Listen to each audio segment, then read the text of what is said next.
Alrighty, and we are back again with another live gear expo featuring Taylor guitars, and we've got Andy Powers and Zach from Taylor here hanging out with us. So, what's going on, guys? Hey, how are you? How you Good, doing? good. Yeah, thanks for joining me. Um, this is been a crazy week, and I'm glad you guys are here on a Friday, ending out the week. It's great. So thanks for being here, and Yeah, it's a real pleasure. It's a real yeah, so pleasure. So we have a video of you, Andy, and Dr. Molly Miller playing a jam on the GT811E. Is that correct? Yeah, Yeah. Oh, cool. yeah. So we're gonna go ahead and play that, and yeah, let's see. Sounds good. Oh, one, two, two, five.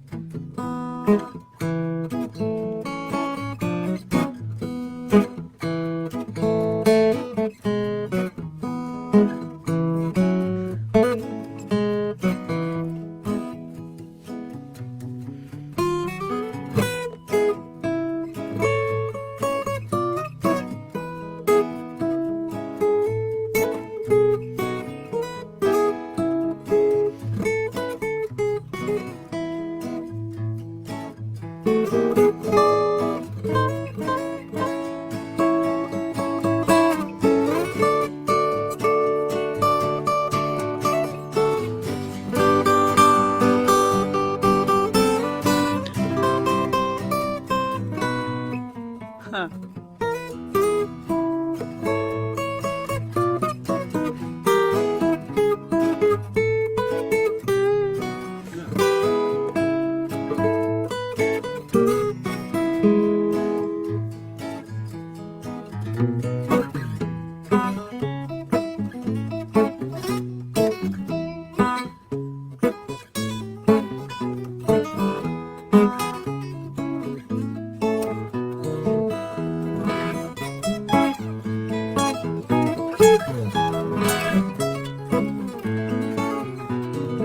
Yeah.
Yeah.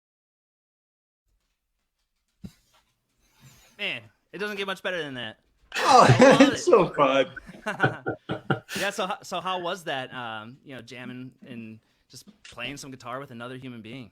Man, it was amazing actually, because I think like right off the bat, early in the year when the pandemic started rolling through different regions, I think of a lot of us, especially musicians, started looking around and going, well, what's missing?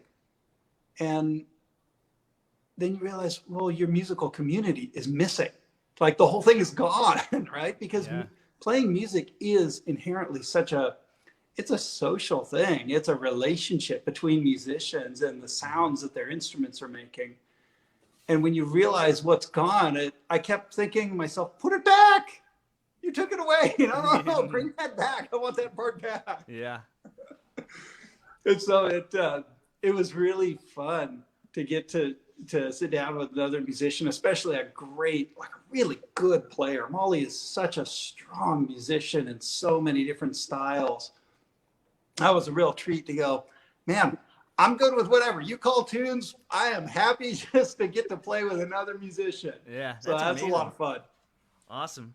Well, despite COVID and everything, that it's affecting as far as music and guitars and things like that, Taylor's been super busy. So you're holding the GT 811 that you guys recently came out with. Yeah, this is new for us. This is a GT 811, like you said. And we had launched it was kind of crazy because we'd set a plan to introduce this new guitar, this GT guitar, kind of in the fall of 2020.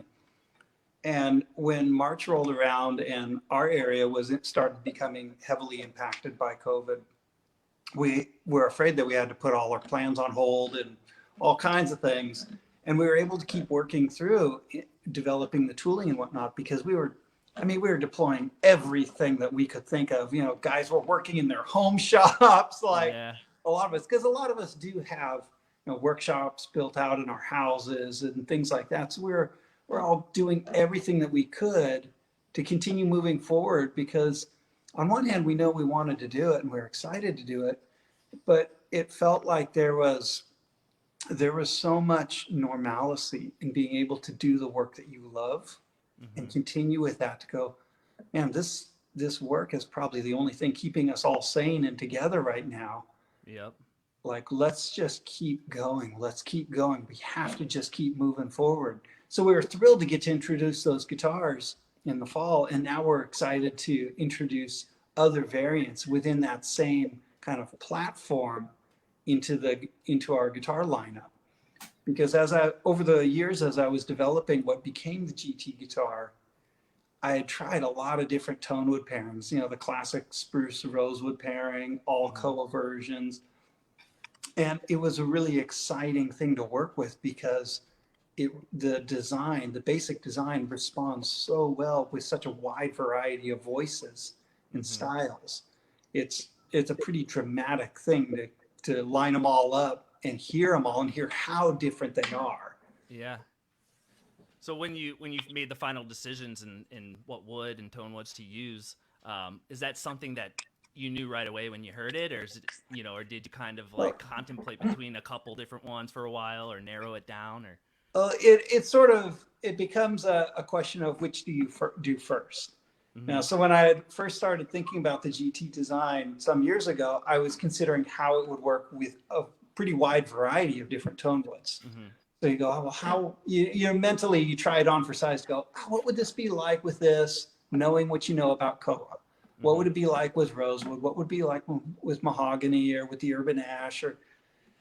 So I'll start working with a design and manipulating that design as you work with different materials as if they were different seasonings, like they were different ingredients going into a recipe.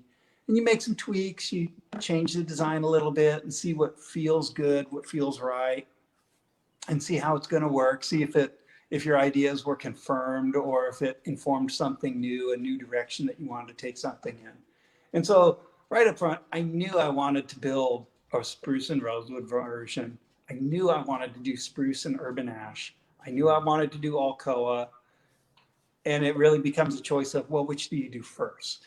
Yeah. Which is the one that you really want to get out there first to go, okay, let's try this. And then when we can, we'll do this. And when we can, so there's a lot of that goes on because it isn't so much a matter of not getting what you want. It's a matter of, well, you can have anything you want. You just can't have everything at the same time.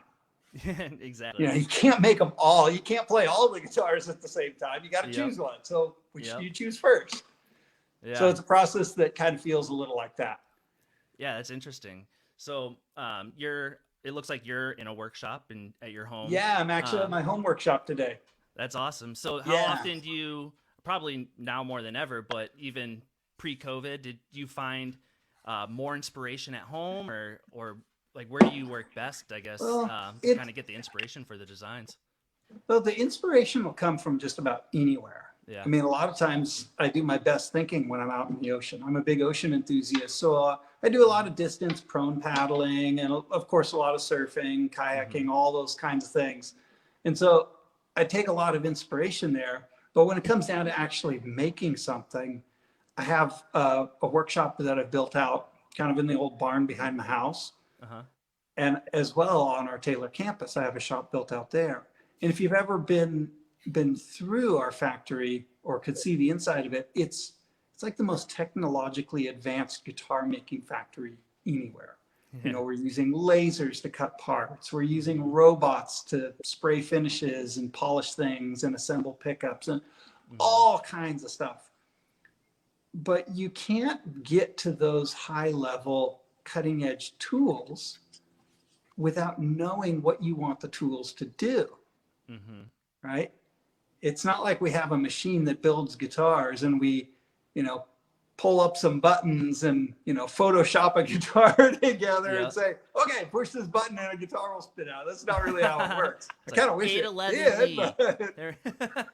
but the way that we develop guitars is I'll literally start at the very beginning with a piece of wood, a couple of pieces of wood, and my hand tools and go, okay, I have an idea of what it is I want to make. There's something that doesn't exist already that I want to exist. I want it to be. So I'll go and make it and figure out what that is. Or even if I'm modifying or changing, developing a different design, maybe I'll start with something, the framework of a design I'm already familiar with, and then start taking it in a different direction, almost like it was a remix of a song or something. Yeah, I love that. And so I'll work with these old tools because they don't have any restrictions around them. You know, they're maybe not the most efficient tool to use. They may not even be the most accurate tool to use for certain parts, but because they're not specific for any one design, they allow me the flexibility to make kind of whatever we want. And so Yeah. I do work, I'll try and schedule a day or two a week here at my house shop, but a lot of it turns into nights and weekends, you know, whenever the idea hits, you know. Yeah. It's kind of fun to have a place to go, oh, I got this thing. Yeah. These aren't normal business hours, but I have to try this right now. And so that's kind of what this shop is for. I feel like So- that's a common theme between musicians is like we do our best work in the middle of the night when, you know, you're not expecting it. Yeah. It's like, Actually, I kind of developed a habit of functioning more like a morning person yeah. years ago because I realized that if I really wanted to get anything done, I had to get it done before noon because no musicians are awake before noon Yep. because they're working all night long and Yep. the phone's not going to ring until noon, 1, 2 o'clock in the afternoon when they're all waking up. Yep. Exactly. So a lot of times I'm up pretty early out in the shop working on things.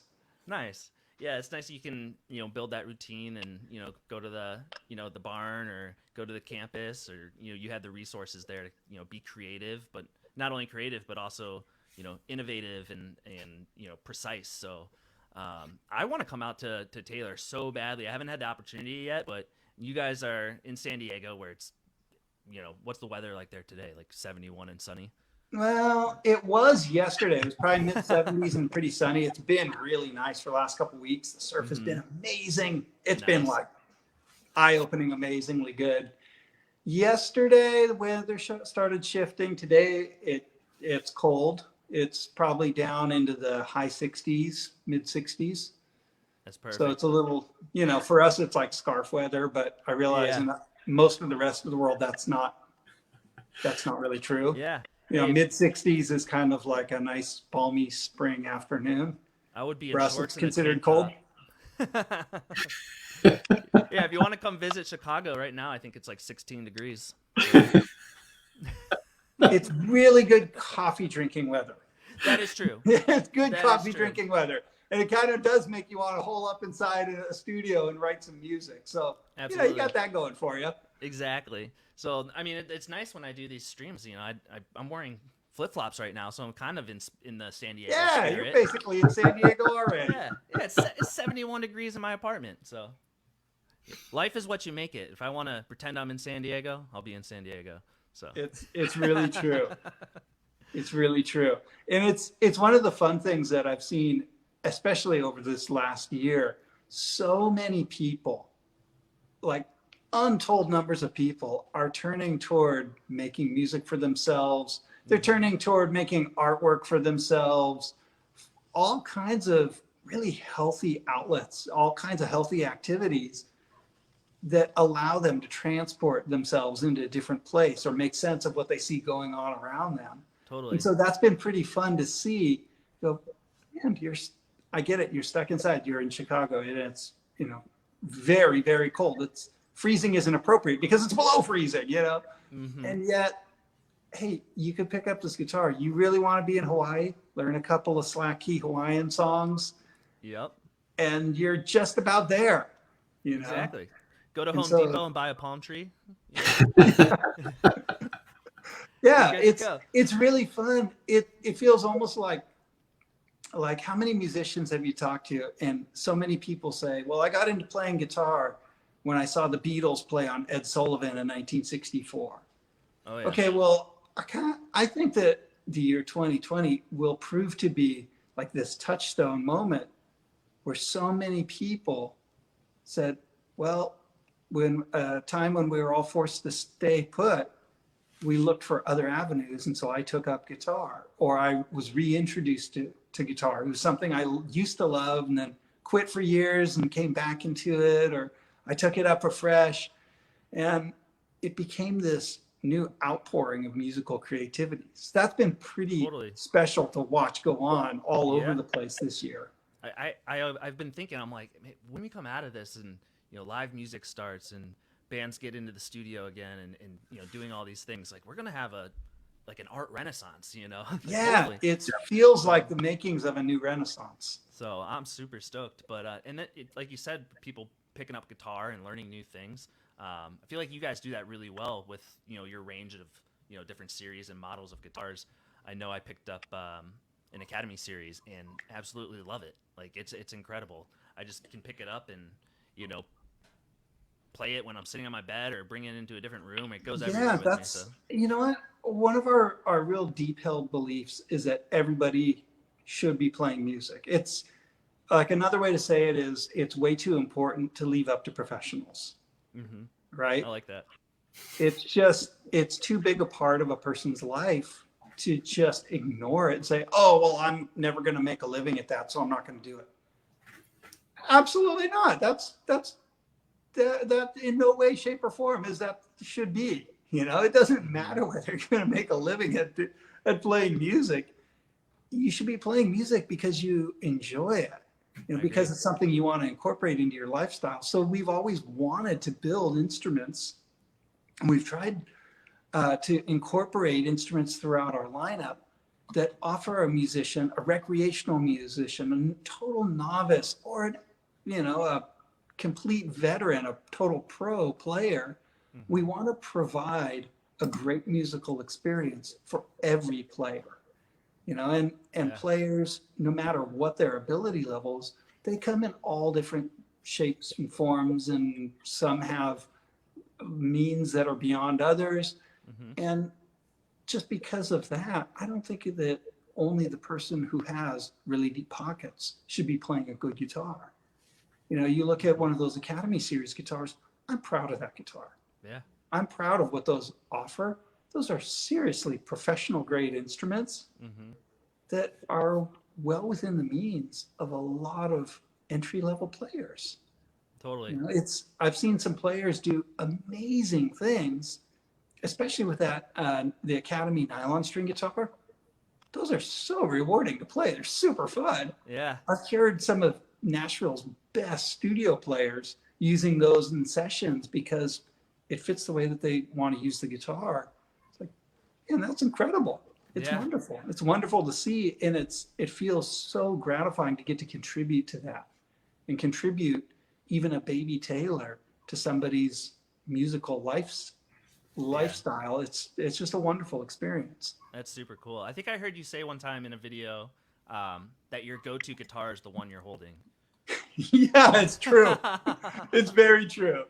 So it could be, it could be a $3,000 guitar. It could be a $300 guitar.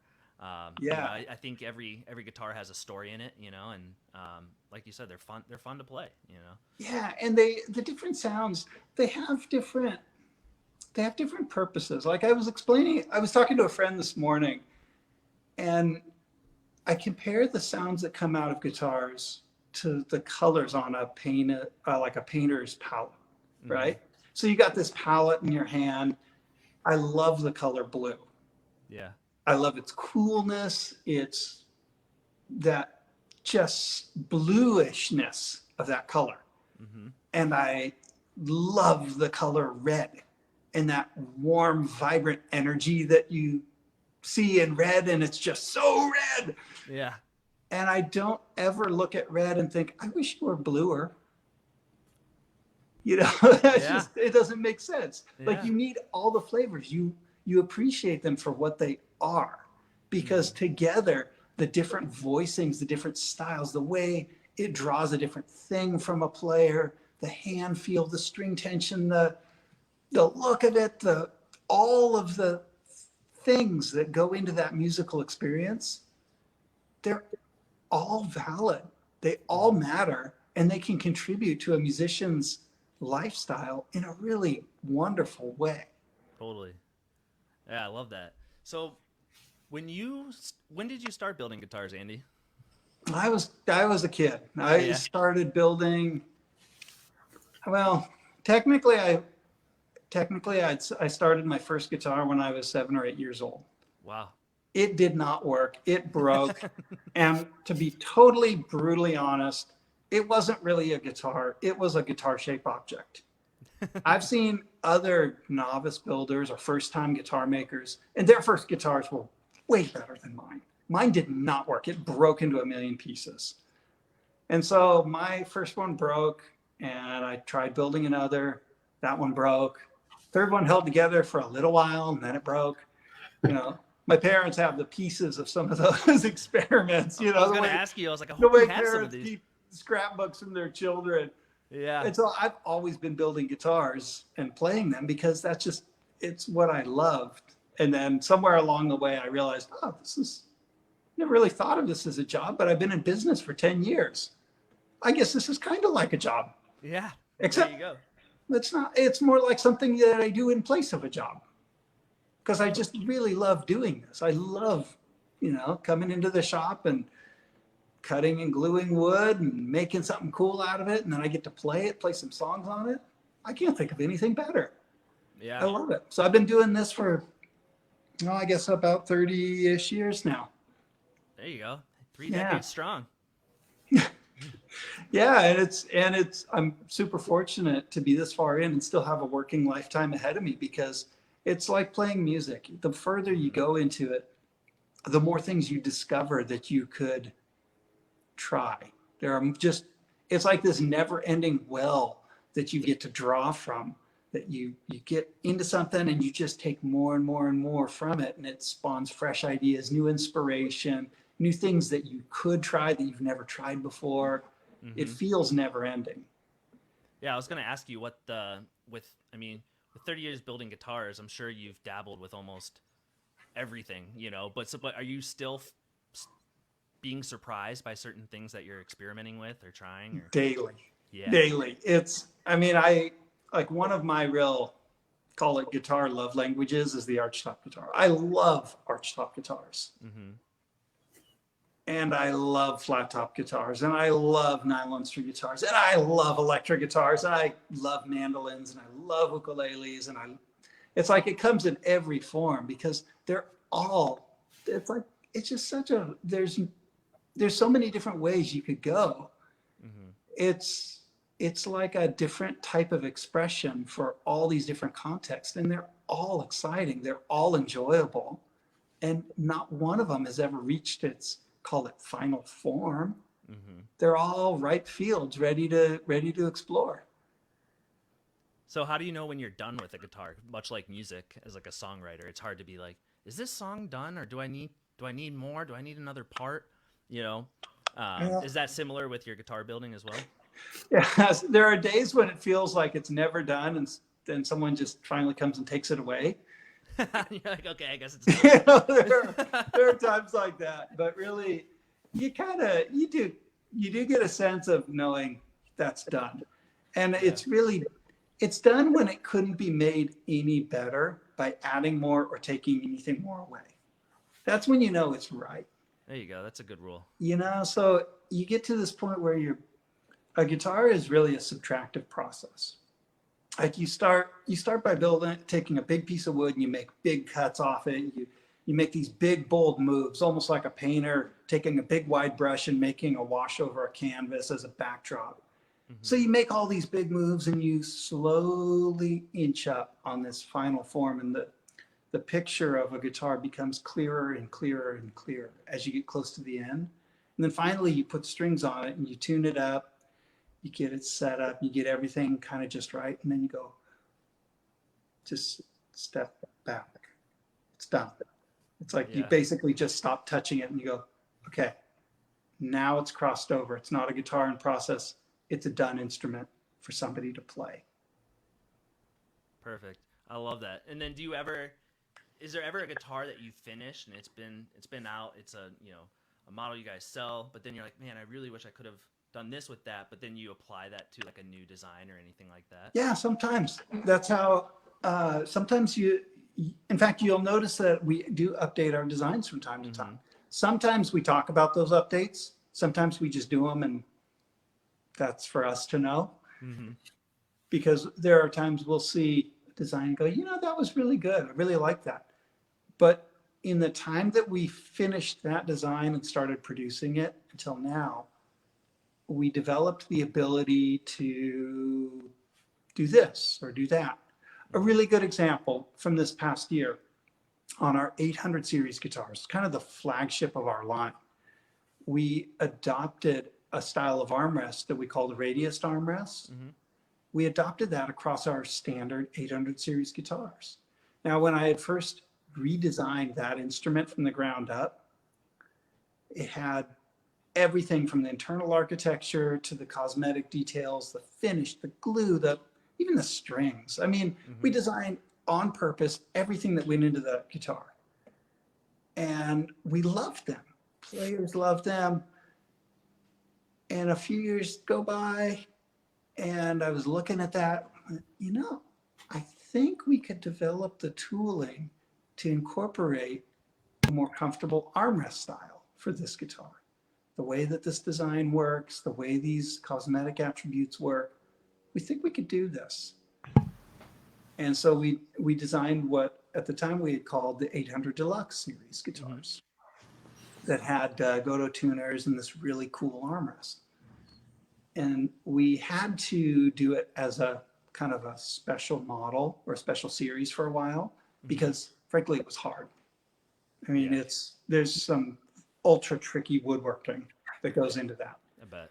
And so over the period of time where we were building those, we got better at it. We developed even more robust tooling, got a little better ability, and realized, okay, I think we're ready. We can adopt this difficult piece of woodworking across our flagship series. Let's do it. We're ready for it. So we updated all those guitars and made a change to that design.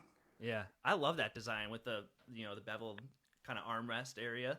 Like Yeah. just aesthetically, I mean, not even, I mean, it makes it a lot more comfortable to play in my opinion, but even aesthetically, it just looks so good. Like a Well, like thank a you. really well designed car or something. It just you look at it and you're like, man, I just want to like stare at it and play it, and just Yeah. kind of absorb it. But Well, a guitar is it's a really strong sensory experience. I mean, we think of guitars and automatically go to the sound of it, right? mm-hmm, Because you're going to listen to it. It's just playing a song. That's an auditory experience. mm-hmm, But for the musician, it's a lot more than just that. it's a very tactile experience because, you know, you're physically touching this thing, you're holding it, you're wrapping your arms around it, the way that the finish feels against your skin or your fingertips, all of those things matter.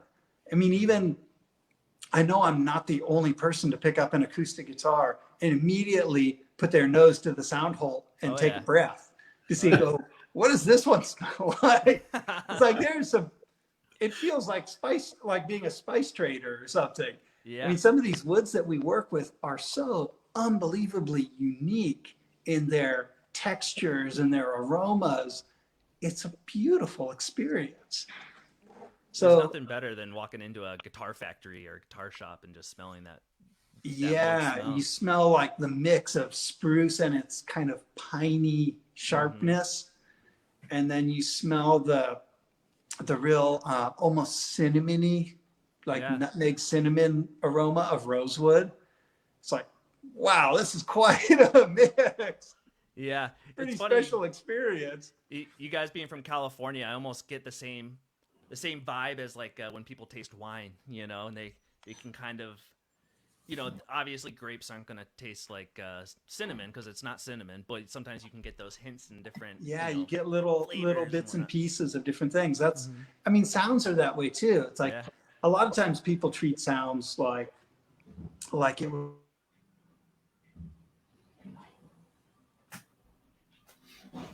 Oh. was some sort of mystery. And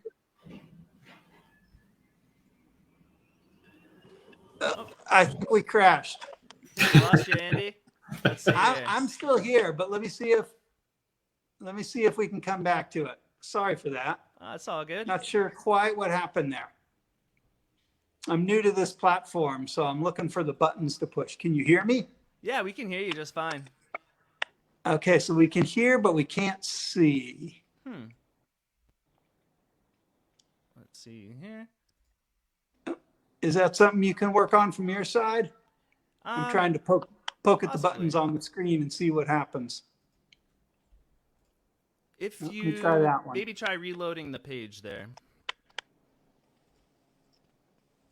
Hey, this is live, you know, so nothing can't be perfect. Yeah. Like live music, you know. Uh-oh. Now I've really done it. Let's see here. Oops, I think I broke something. Sorry, guys. Let me try as you suggested here.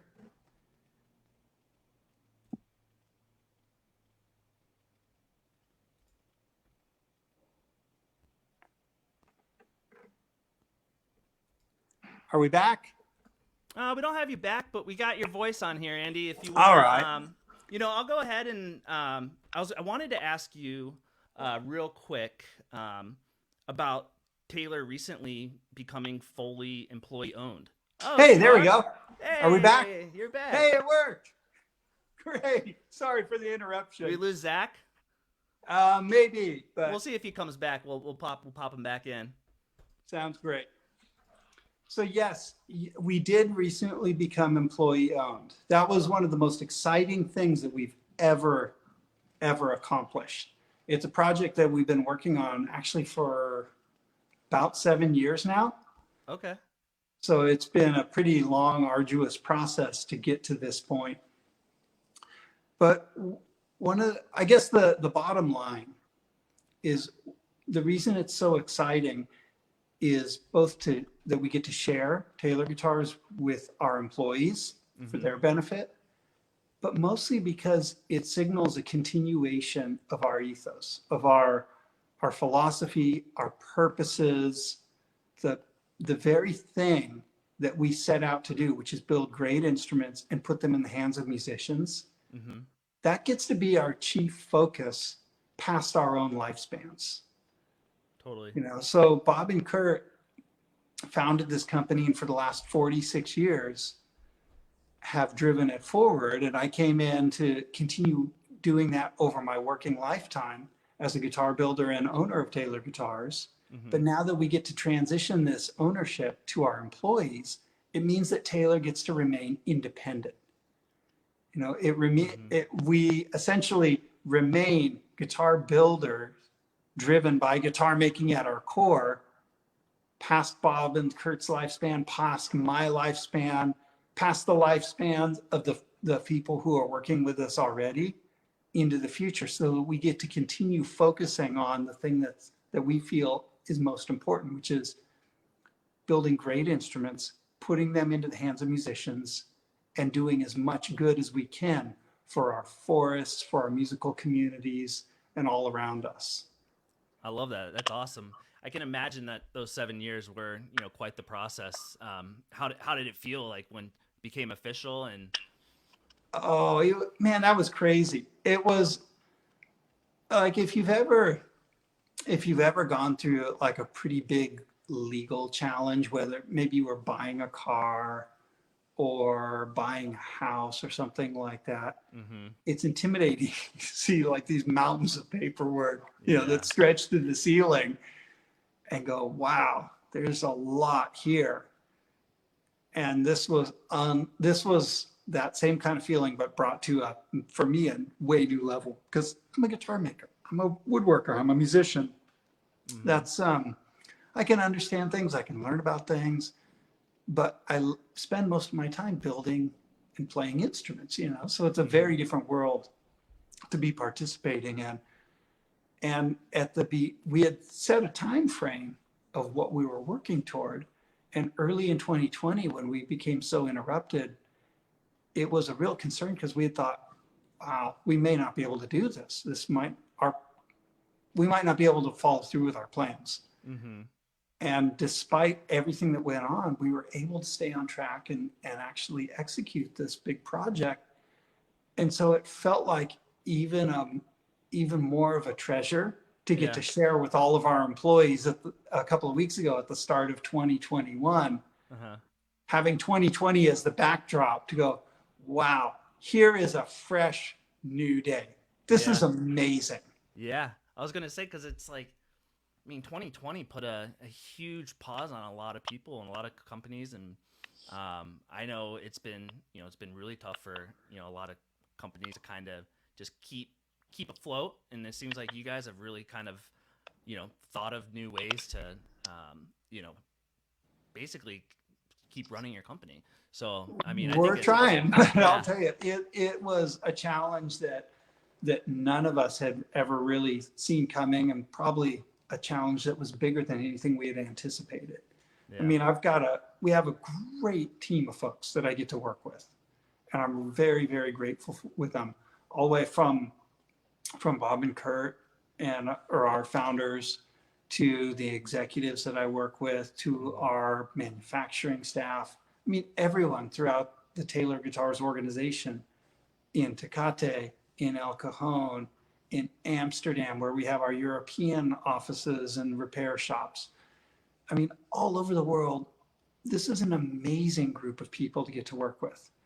And it was incredible to see everyone rise to this new challenge, to go, okay, let's keep moving forward. I don't know what's about to happen, and let's keep going. Yeah. There was, I think Mike Tyson, the fighter. I heard a quote from him once. It said, well, everybody has a plan until they get punched in the face. That's kind of what 2020 felt like. It's like well, we got our plans, but didn't see that one coming. Yep. Let's see what we can do. Let's see what we can do in response. Yep. Let's keep moving. Yeah, I know. With us at zZounds, we went to a full work at home, and I thought it was going to be like a month long. I'm like, oh, cool, I get to work at home for a month, and here we are, 10 months later, 9 months later, and we've adapted and found new ways to do stuff, that like what we're doing right now, doing some streams, and kind of just diving into technology and trying to figure out how to keep engaged with our brands and things like that. So it's been really interesting. It is interesting. It was also interesting to see what a tight-knit community the guitar making and playing world really is. Because when so much was interrupted, we realized very quickly that this became like a community of like-minded people, literally calling each other on our house phones, Sunday mornings, Yeah. late Saturday night, going, okay, are you okay? What do you need? What do you have any materials that you can work with? What are you lacking? Maybe we have more than we need. Can we send you this? Can you send us this? And it became a very collaborative thing because we realized beyond the differences between this brand or this maker or that player or whatever, beyond that, we are like-minded folks working in the same industry with very, very common, similar, even shared purposes. And Totally. so that was kind of inspiring to see different members of our larger guitar making community come together and say, hey, we realize that these are difficult times for everyone. Mm-hmm. We're all going to try and get through this as best we can. Let's see what we can do working together.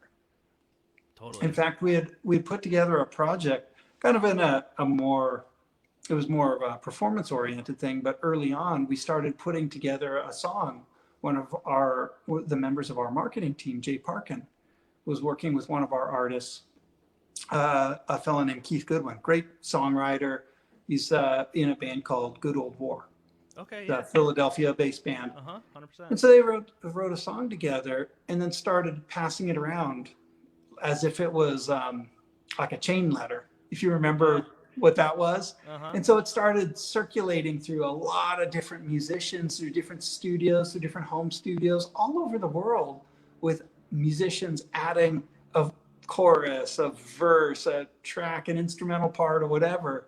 We got to launch that earlier this week, just yesterday actually, as a way to kind of fill in some of those parts of a community that felt like it was missing.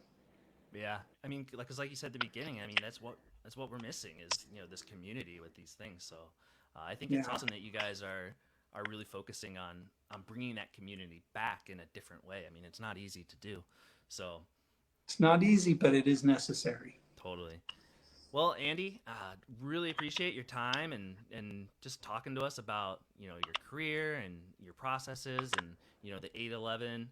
Um, we're super excited to be carrying that. So if you did want to head to Zounds, we do have a link in the comments, so you can click that and goes right to zZounds.com where you can get your new GT 811E. So Awesome. Well, thanks for having me. It's fun to see you, even if it isn't in person. yeah, well, we'll come out to California when it's safe, and we'll hang out and maybe go surfing or something. You can teach That me. would be great. Alrighty, Andy. Take care. Well, John, enjoy the afternoon. Alrighty. Take care. Bye. Bye-bye.